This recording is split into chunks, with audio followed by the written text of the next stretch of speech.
Hey everyone, welcome back to another episode of Hong Kong Horror.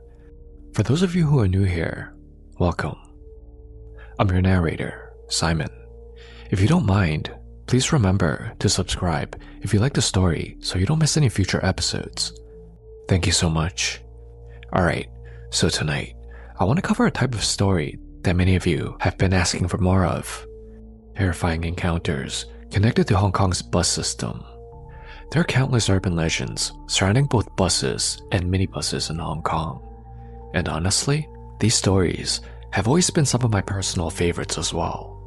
Maybe it's because I take these buses myself whenever I'm back in Hong Kong. But the more stories I hear, the more uneasy I feel every time I step onto one. So I'm not sure if that's a good or bad thing. After the story, as always, let's break it down together from a Chinese cultural perspective and try to understand what might have really happened here. So go ahead, turn down the lights, get comfortable, and let's dive right into it. So this story was shared by someone who worked at the airport at the time. Let's call him Henry. Henry worked as a cleaner at Hong Kong International Airport, which meant that his schedule was always irregular. He lived in Ma On San and would take the A41P bus to commute to and from work. It was actually fairly convenient for him. Most nights, he tried to catch last bus home, which usually departed around midnight. It was perfect because he finishes his shift around 11:30 p.m. Because of where he boarded, Henry's stop was always the first stop on the route, meaning that he was always among the very first passengers on an otherwise empty bus. But one night, something was different. When Henry got to the bus terminal, the bus was already there early, waiting for passengers. It usually leaves on the dot. After hopping on and tapping his card for payment, he walked toward the back of the bus where he normally sat. Henry noticed that someone was already seated there. This immediately struck him as strange. Sitting at the very back of the lower deck was a woman dressed entirely in black. Her head was tilted forward, hanging low, in a way that made it seem like she was asleep, with her long hair draped over her face, completely obscuring it from view. Henry paused for a moment, slightly confused, before brushing it off. He figured she must have boarded just before him, probably right as the bus pulled in. Not thinking too much of it, he made his way to his usual seat by the rear doors and took the aisle seat, leaving the window seat empty next to him on the left. He liked sitting in his aisle seat, and it was a bit of a habit now to sit in the same seat every time. The space to get into the window seat was narrow, so if anyone wanted to come take the window seat next to him, he would need to shift his legs aside for anyone to get through. As usual, he leaned back, popped in his headphones, and quickly dozed off.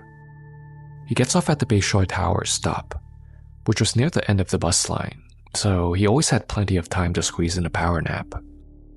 When he woke up and got off the bus that night, he happened to glance back and noticed that this woman was still on the bus, sitting in the same position, her head still hanging low, as if she was still sleeping. She must be getting off at one of the later stops, he thought to himself, before heading home without giving it much more thought. The next evening, as Henry boarded the bus again after work, he froze for a brief second. The same woman was there. She was sitting in the same exact seat, wearing the same black outfit, in the same posture, with her head drooping forward and her face hidden behind her long black hair. Still, he tried to rationalize it. Maybe she worked at the airport too. Maybe she had just started a new job and happened to share the same schedule as him.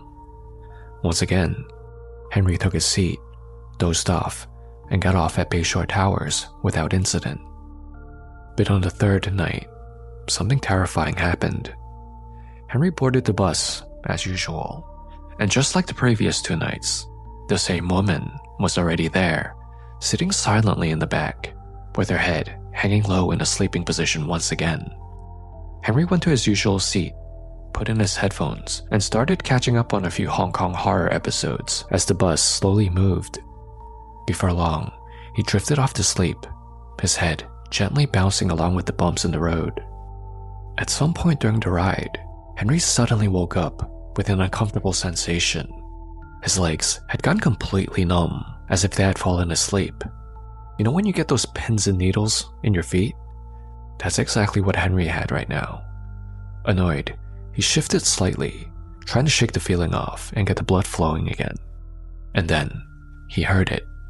A voice whispered directly in his ear. "Hello, I've seen you these past few days." Henry's eyes snapped open as he jolted upright, his heart racing. The woman who had been sitting in the back of the bus was now sitting next to him in the window seat. For a moment, he couldn't process what he was seeing. His legs had been blocking the narrow space into that seat this entire time. There was no way anyone could have slipped past him without him moving for them to get in. And yet somehow, she was there. Did she climb over him or something? Still trying to steady himself, Henry started small talk with her. Throughout the entire exchange, she kept her head lowered, so it was really hard for Henry to get a good look at her face. Her voice was soft and calm, and she told him that she lived in Leon Estate, just a few stops after his. As they spoke, Henry began noticing something else. Other passengers on the bus were staring at him as he was speaking to this woman. A young couple, sitting a few rows ahead, kept glancing back, their expressions uneasy, almost disturbed. When the bus stopped at the next stop and they got off, they kept staring at him. Even as they stepped onto the pavement, they kept staring at Henry through the window, whispering to each other. Henry started to feel self-conscious. Did he have something on his face or something? At this same stop that the couple got off the bus, an old woman boarded the bus, pulling one of those small fabric shopping carts behind her. She looked to be in her 70s and moved slowly as she made her way down the aisle before taking a seat a few rows ahead of Henry. A moment later, the woman began to speak again. "Do you think you can walk me home?" she asked softly. "I just broke up with my boyfriend, and I think he's been following me. I'm only a few stops after you. I'm scared." Henry's heart began to race. He never had a female stranger approach him like this before, and from what she was saying, it sounded like she genuinely needed help. He hesitated for just a moment, but he was already leaning towards saying yes.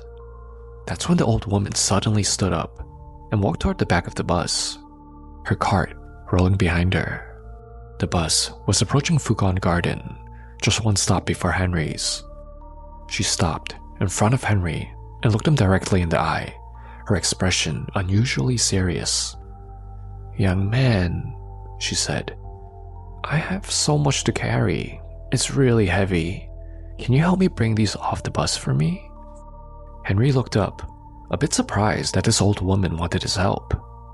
After a brief pause, he nodded. "Of course, Papa. This is like a respectable way we say granny that isn't related to us." "I'll help you first," he said. He turned to the woman in black. "Then I'll walk you home after, okay?" As Henry stood up, the atmosphere shifted instantly. The woman in black suddenly reached out and grabbed his left arm. Her grip was unbelievably strong. At the same time, the old woman grabbed his right arm and pulled him toward the exit with surprising force. Caught between the two, Henry struggled for a moment before finally breaking free from the woman in black and stepping off the bus with the old woman. As his feet hit the ground, his mind raced. Wait, this doesn't make sense, he thought. How is she this strong? She doesn't even need my help with her cart. Before he could react, he instinctively turned, ready to step back onto the bus. But the old woman tightened her grip on his arm and shook her head. "Young man," she whispered firmly, "stay here for a few minutes. You'll thank me later." The bus doors closed, and as the bus slowly pulled away, Henry looked up. For the first time, he saw her face. The woman in black was staring directly at him through the bus window as the bus pulled away. Her expression was no longer hidden. Her eyes were wide, filled with pure rage, completely black with no whites at all. Her mouth hung wide open, and her tongue was hanging out. But the tongue was extremely long. No person's tongue can be that long. She watched Henry the whole time until the bus disappeared from sight. A chill ran down Henry's entire body. Beside him, the old woman spoke again. "You're still looking?" she said. "If you followed her, you would be in some serious trouble, young man. Come on, go home." Henry stood there in shock as the bus disappeared into the night. And then, just as suddenly as everything had happened, the old woman turned and walked away at a brisk pace, her movements no longer slow or frail as she disappeared down the street with her cart. Henry never saw that woman in black again whenever he boarded the bus to go home after work. He also never saw that old woman again either. So, Hong Kong Horror family, what do you think Henry encountered here? Please pause the video here and let me know your thoughts below. Alright, so what do I think happened here from a Chinese cultural perspective? So there's a lot going on here that I want to cover. First, who the heck is this woman in black? As you already know, there are many different types of spirits in Chinese culture. I believe this woman in black fits more in the category of a Yun Wan, a wronged spirit tied to trauma, or an Okwai, a malicious, harmful ghost. If I had to choose one of these two categories, I would lean more toward Okwai. Why? Well, to better understand my reasoning behind this, do you know what the difference is between a Yun Wan and an Okwai? They're very similar, so they're often confused with one another, but they behave differently. A Yun Wan is not inherently an evil spirit. Yun means injustice, grievance, and Wan means soul. This is a spirit that died unjustly and still carries unresolved grievances or trauma with them. They're bound by zapnim, obsessive attachment. These types of spirits usually repeat actions tied to their death. They often appear in fixed locations, seek recognition, justice, or closure. They may scare people, but they don't actively scheme. They don't carefully plan interactions over multiple days or adapt behavior based on a target. They're also not known to construct lies or manipulate emotions. Their actions are more loop-like, similar to residual hauntings where it can be almost mechanical. Now, an Okwai, a malicious or harmful ghost, on the other hand, behaves very differently. Ok means evil and malicious, and Kwai means ghost. These are spirits that have become distorted by hatred, resentment, or obsession. These are the ones you have to be careful of, as they are the ones that actively want to harm. This woman in black has repeated appearances showing intentional fixation. She appears multiple nights in a row, which suggests to me that the spirit has an awareness of time, an awareness of Henry's routine, and she could be deliberately waiting for him. She has a retained consciousness. Now, you might be thinking, Simon, if she keeps appearing on multiple nights in a row, doesn't this also happen in residual hauntings, where they just keep repeating and appearing around the same time every night? Great question. Now, you're right to think of this, because it seemed like it could have been a residual haunting at first, up until something changed on the third night. The woman started at the back of the bus, and later appeared next to Henry and started talking to him. This doesn't happen in residual hauntings. A true residual haunting, the spirit does not choose to appear. It's more like a recording playing on a loop, where it happens in the same place around the same time every day. Or it could be related to triggered conditions. There's no awareness in these types of hauntings. Residual hauntings also do not notice individuals, unlike the woman in black. There's usually no escalation or progression with residuals. It's always the same. In Henry's case, the incident escalates from passive observation for the first 2 days until it reached interaction on day 3. She was able to speak, gain Henry's trust, and even create a believable scenario. So, why Henry? Why was he a target for her? Did he do something to her in the past? Another great question.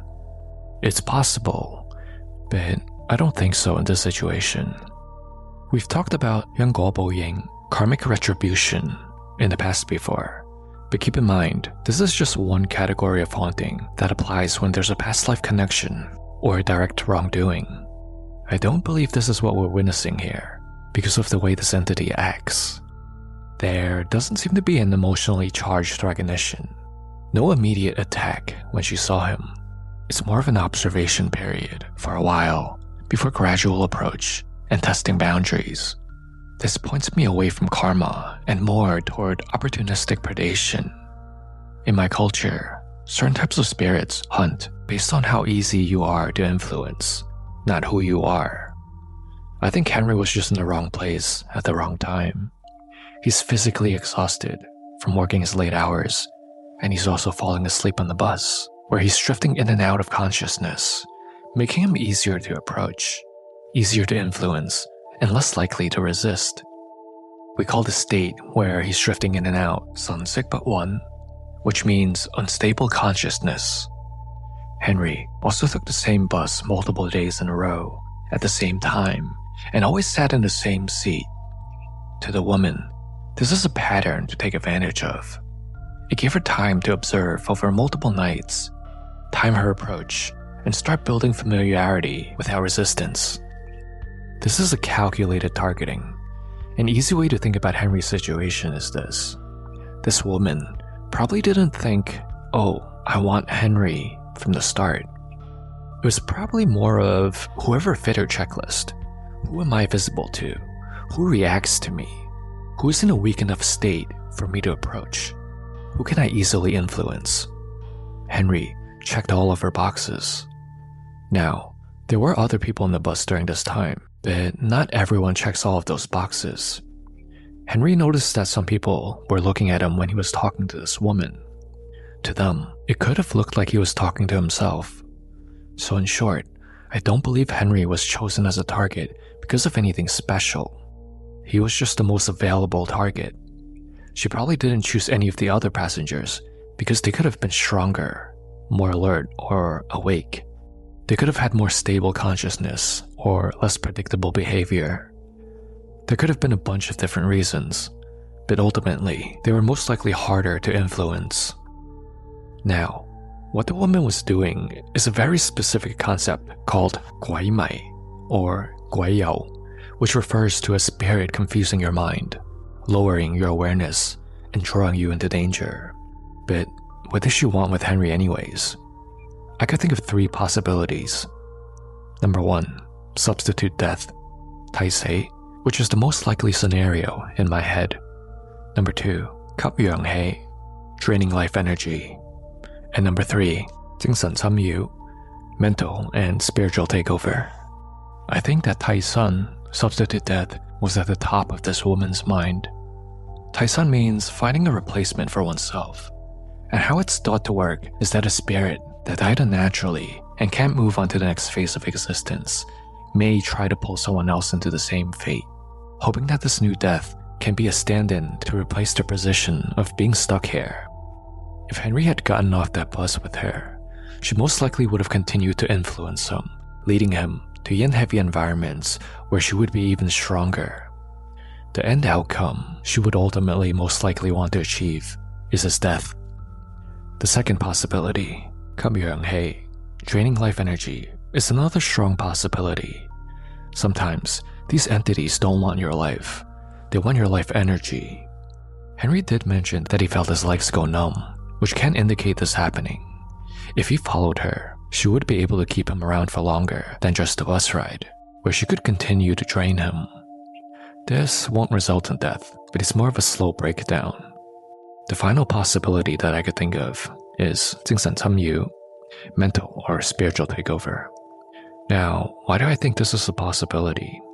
It's because this entity was trying to gain Henry's trust and enter his awareness repeatedly. If he followed her, she would be able to attach to him. In Chinese, we call this 量身定做的誘導, tailored manipulation. Now, this is not really possession. It's somewhat a form of possession, but not the usual full takeover of the body type. It's more of a gradual attachment, which in Chinese belief is actually a lot more common than instant possession that we see in the movies. There are levels to it, and not all possessions are the same. In Chinese metaphysics, what we call possession can fall into different categories. There's full possession, Fu Sun, which is the one most of us think of when we hear the term possession. This is when a spirit enters the body, takes full control, and speaks and acts through the person. Signs of this would be a sudden personality shift, a natural voice, or strange behavior and loss of control, as well as memory gaps. Now, what I mentioned is more of the case in Henry's situation, 精神參與, which is more of a mental and spiritual interference. The spirit doesn't enter the body and stays around to influence. So she's not entering Henry's body to take control, but she can affect how he thinks and perceives things. This normally starts off by repeated exposure, like appearing multiple nights, so that he becomes used to her, lowering his guard. Then she would escalate it to emotional connection. In the story, she spoke in a soft voice and told a sob story that was most likely fake to create sympathy, opening him up psychologically. This would then become her entry point. When he's engaging with her, feeling concerned, he's now mentally connected. The final step would be attachment. If he followed her, this was most likely what she wanted to do. This is pretty much an early stage of full possession. But full-on possession is usually the end of a very long process, not the beginning. We'll never fully know what she wanted to do with them, but we might be asking the wrong questions. Instead of asking, was she trying to possess him? We should be asking, was she trying to gain access to him? Because if he actually followed her and entered her space and lowered his guard further, only then multiple outcomes become possible. Now, the last thing that I want to talk about is the old woman that helped Henry. Who was she? So I think that she's not normal either. She could be one of two things. She's either a benefactor, a guaiyan, someone who appears at the right moment to save you, or she could be a protective spirit, 守護靈, a guardian spirit. Even before we make a decision between which of the two she could be, let's look at the patterns in this situation. She boarded the bus at the exact critical moment, walked directly to around where Henry was sitting.